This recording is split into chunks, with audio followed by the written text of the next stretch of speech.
If you missed us at MMS Fest, be sure to catch us next year. It's a gathering of Sprinter vans and like-minded people get together to have a good time and talk about our vans.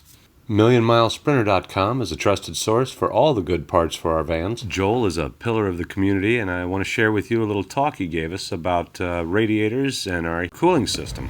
If you blow a turbo hose, you go into limp mode, but you can still drive, and your engine is fine. If you, get Black Death or whatever, or a fuel system issue, you'll go into limp mode, but your van will be just fine, or your van will just turn off. But if you are running hot and a hose goes in your cooling system, if you are not quick, you can warp your head and lose your head gasket, and all of a sudden you got a multi-$1,000 bill. And if you really aren't paying attention, you could lose your whole engine. Because the cooling system, the radiator, as many of you guys recognize this side, well, this is the back side. This cools down the oil and the transmission fluid. All right, so all the cooling duties run through this right here, all of it, which is, like I said, why I replace it. So, for those of you who don't know, this is probably something that most of you do know. Anyone know what this is? Yeah, transmission cooling line, yeah. This goes back to the transmission and comes up right into here, right into there. And so the transmission actually, and then another one goes out and goes to the other side of the transmission. So the transmission literally sends the transmission fluid through the radiator. And they basically, the cooling system, if you have a thermostat that's working properly, it allows the engine to warm up properly, and then it starts pumping hot fluid through the radiator, and that will actually warm up, and in cold weather, it'll warm up your cold transmission fluid and bring it up to operating temperature, which is why when you check your transmission fluid, you look at your cooling system thermostat, or the temperature on your cooling system, to make sure that you're checking it at the right temperature, so you can check it at the right level. The other crazy thing, as I pointed out this morning, is this is your oil cooler, right? But what goes in here is a hose from your cooling system. Antifreeze flows through here. So you're transferring heat from your really hot oil into your antifreeze and your cooling system, which then again is run through your radiator. So all of it, like, this is it. This is that again, I don't even have, hopefully I'm making myself clear, but like, it's so important. What does it do? Like, I'll tell you later. From the top. So I just really wanted to point out to you guys how important it was to keep, if you have any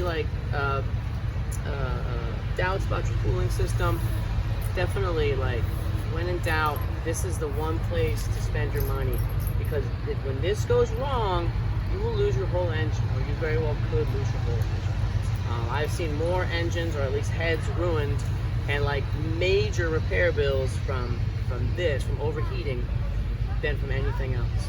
Now, there's two hoses. I told other people there's one, but it's actually two. I forgot. There's two hoses I've seen turn to jelly. Literally, I go to grab them, and they're like gelatinous because they've gotten so hot. One of them is the little Z hose that goes between the back of the oil cooler and the block. So if you're running your original one, you probably want to change that, and I'm sorry, but I'm sold out. But everyone already bought them. The other one is this hose right here, which goes into the bottom, because goes into the bottom of the radiator, because this is where the water pump sits right here, and it sucks water or coolant out of the engine and sends it through this hose, and that's where it's the hottest. Like, that is it at its hottest point. It's when it's leaving the engine and it has not run its way through the radiator yet to get cooled down.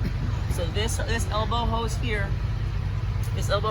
and then the Z-shaped hose. Those are the two hoses that I have found to get the worst shape. Now the cool, after it's been cooled, the coolant gets sent through here, and this top like large S-shaped hose, that's the one where the coolant is at its coolest before it heads back into the block. So this hose up top, although it can look cracked, it's easy to see, you get kind of worried about it. That's not usually one that I see leaking. You know what I mean? So that one is usually okay. It goes into the thermostat, and anyone know what? There's one thing on the thermostat. Anyone know what that is? It's your temp sensor. That's right. That's the temp sensor that reads on your dashboard, tells you what your temperature is. So that temp sensor is not the temperature of your engine.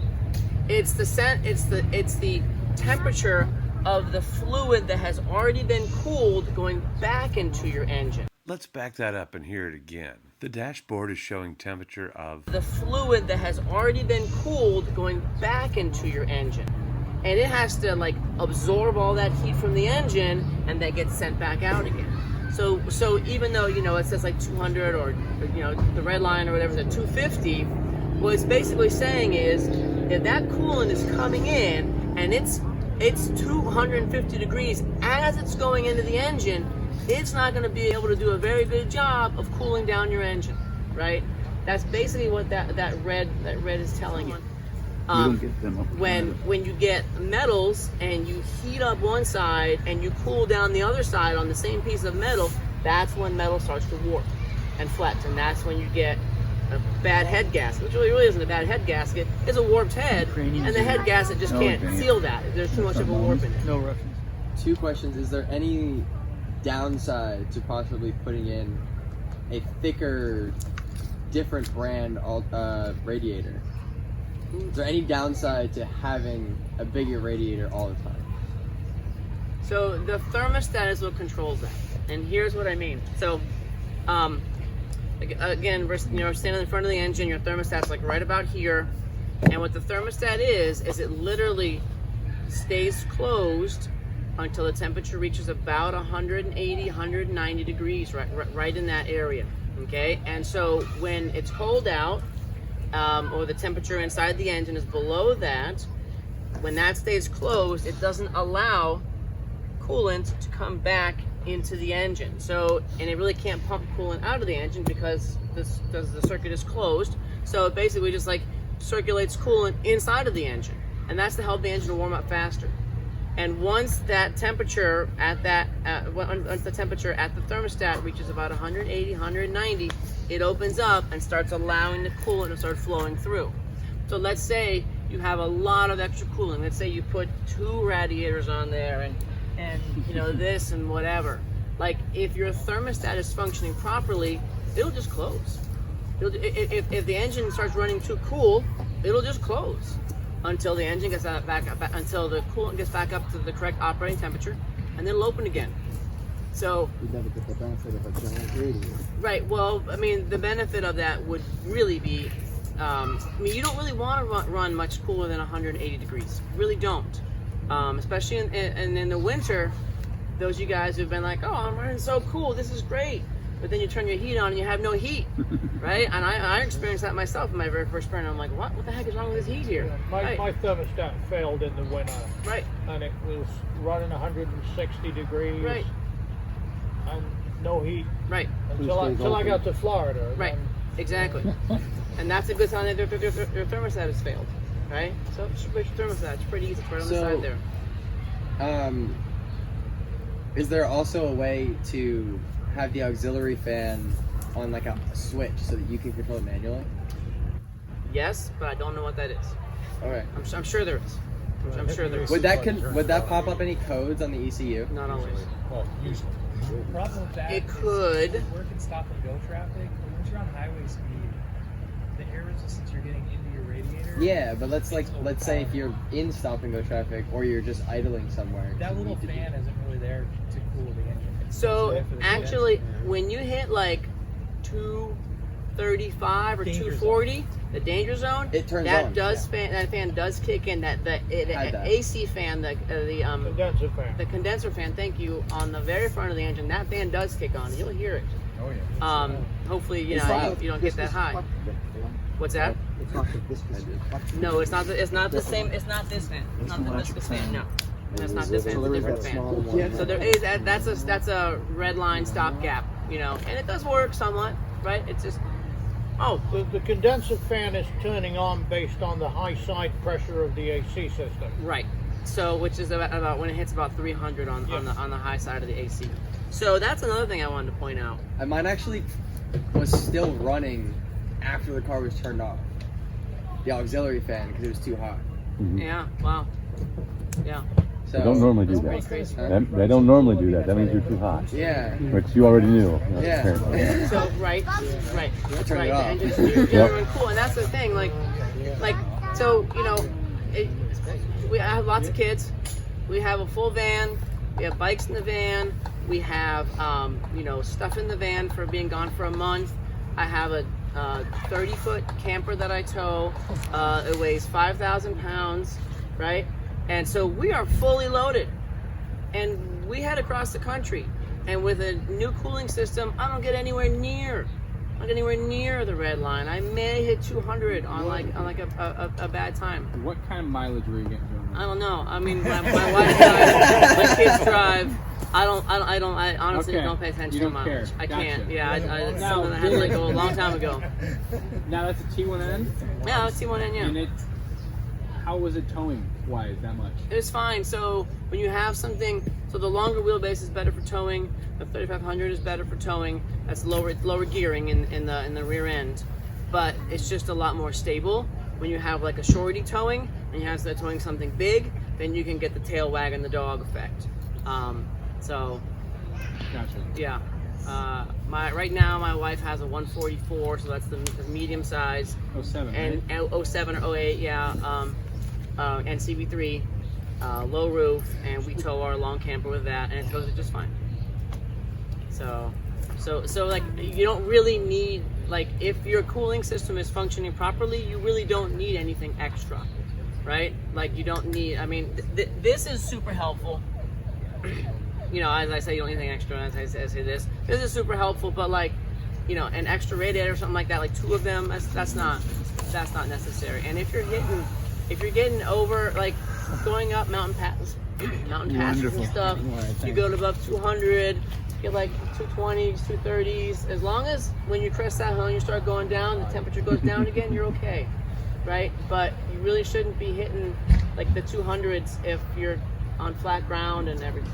So its operating range is like 180 to 230 is okay? Yeah, it's totally fine. Yeah. You know, it shouldn't really stay up. The better. Huh? It's not the cooler the better. That's not Isn't any cooler than 180 is too cool, really. Their thermostat's not working properly. It's just kind of free flowing. You got in my van, you're like, the thermostat's not working. Yeah.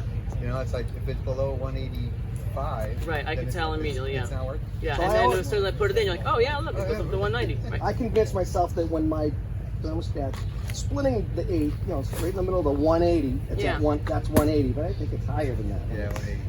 I don't, No, but I don't because if you remember. look at the split on Yeah, the yeah. gauge, It's hard to tell exactly where I know, so I'm always Right. like, the numbers don't really line up. yeah, it's weird, Right. right? Blocks. I don't know Right. About 183 and a half. No, I think it's more than that. I mean, if you plug in a scanner, Like if it's it'll the give you an actual- exact reading, but like that's too hard to deal with while you're driving. I have a V6. Yes, That runs up 250. Is that high? that's high. No, it shouldn't run at 250 normally. Okay. That's too high. So it would be like that. Yeah, that's too high. What's the temperature at the red line? 250. That's kind of what I thought. Yeah, that's too high. It could be that you're not actually running that high, but your thermostat's reading wrong. Right, your thermostat could be reading wrong too. If you're I would- always running that high, that's possible. If you were actually running at 250 all the time, I think you'd have other symptoms Right. besides the red gauge. Right. You'd be pushing, overheating all the time. So another thing I wanted to point out was AC, Yeah. air conditioning. Oh yeah. So as you guys who your AC actually works, when you hit the button, you know your van slows down a little bit, right? Because it Worked out. puts an extra load on the engine. But it also does something else. So on the front side of the radiator, you've got the intercooler sitting right here. Here's actually the bolt holes for the intercooler, and in front of that you have the air conditioning condenser. That's the radiator-looking thing. It's usually black, sometimes silver.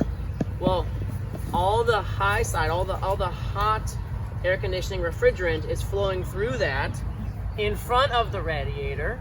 So when you're running your AC and you see your temperature go up, it's not just because you're putting an extra load on the engine, it's also because the cold air coming in through the grill first hits that condenser, heats up because it hits that condenser, or it takes heat away from the condenser, and now you're blowing hot air onto your radiator, and then back onto your engine again. So it's hitting it with, so when you run your air conditioning, it's hitting it with a double whammy, which is why you may see your temps really start to go up. You're like, what was going on there? I noticed in the van I was driving over yesterday or the day before, and that's why. That's why. So you're running your air conditioning, but again, with a properly functioning cooling system, it really shouldn't affect it much at all. Yeah. I have accidentally broken loose these brass nuts here, and these two will wiggle in the plastic independently. So I believe we've got a miniature radiator inside this plastic cavity. So the transmission fluid isn't going. The separate radiator But flows does it- this way. So does Yeah. From the this hose to radiator that one hose. passes through that. And then it's open around it. So the coolant actually flows over top of the transmission mini radiator. A radiator inside a radiator. Yeah. So if you don't have the plastic fan shroud piece back here, you really should get one. You really should get one, yeah. Uh-oh. Yeah, someone doesn't have all it. I don't know if I have Somebody only has half of one in their engine compartment. Who's that? Yeah, I've seen them cut in half because they can like remove it easy. I've seen that before. Take it out of the way and then Right, and Why try put to it back? It's zip just tie a it back sheet. in. I mean, that's better than not having it, but it certainly is not as effective as the complete piece. It's crazy, man. So, New generations, the genes coming up, man. any more comments or questions, thoughts? Yeah, I've seen a lot of times we get a lot of debris between the condenser and the radiator. Yes, we were just talking about that, yeah. Do you recommend swinging it out, taking a look like Oh, yeah. annually as maintenance or just as needed? Blow it out. Blow gun. Blow it out. Compressor. But you Yep. can't really blow it forward, you have to blow it from behind because it's been packed in from the front. So you want to blow it back out this way. But there's not much space in there to really blow it anyway. Guys, if you're in a situation where you're really concerned that you may be overheating, turn off your air conditioner, turn your heat full on. Yeah. It's a big box van, it's got a real big heater core, and you're probably going to increase the area of your heater core by 20% or more. Yep. You will roast like a sinner in hell. But your temperature needle will come down almost instantly Yeah. and get you over that hill without blowing everything apart. The other thing is downshifting to get that water pump Yep. circulating so much faster too. Right. So, Slow down and okay. downshift. Right, slow down and downshift, right? Go down into fourth gear, a third gear, or third gear, or fourth gear. So by running your engine at a higher RPM, because the coolant pump is spinning based on the RPMs of your engine, the coolant pump is spinning faster, and therefore it's circulating out that hot coolant faster. So downshifting. So actually, yeah, that's another thing. With the trailer, yeah, I should say I don't go into fifth gear when I pull my trailer. I don't do 80 miles an hour when I pull the trailer, right? I do like 65, and I stay in fourth gear. So your auxiliary water pump is also part of your cooling system. And again, if your belly's up to the grill, it's like right down here, and it looks like a black or silver soda can on its side. It's got two hoses going into it. It's right under your big brake booster, right? And it needs to be running at all times when your key is on. So the easiest way to check is just go through your van, turn the key on. Don't start the engine, just turn the key on. And you should go around to the front and you listen, or you put your hand on it, and you should either hear it running or you can feel it running. And if you don't hear it running or feel it running, that means it's not. It's burnt out. And it's quite common, again, our vans are all, 16, 17, whatever years old. So it's quite common for them to go bad. My van seemed to be running hot last winter, a little warm at least, but not enough to worry about. And as summer came in, and I was running really hot, and you're going up to MMS Fest in Philly, got to those hills, I couldn't hold 80 miles an hour without it creeping up into the red zone. So that's definitely not right. Now, Joel politely tried to tell me softly that it was probably the radiator, but I didn't want to believe him. It's kind of an expensive part. So I took my van home and cleaned it out. Pressure washed the radiator, didn't make a bit of difference. Pressure washed intercooler and AC condenser, didn't make a bit of difference. Finally bit the bullet and bought a new radiator, put it on there, and sure enough, my van's running 30 degrees cooler now. I can't explain what's wrong with this radiator. I mean, sure, it's a little bit dinged up here and there, but air is still able to pass through there. I guess we'll cut this radiator open for a separate video, and we'll find out what's inside it, making it ineffective as a cooling unit. But the brand new radiator made a world of difference. Now I can go 82 miles an hour again without getting anywhere close to the red zone.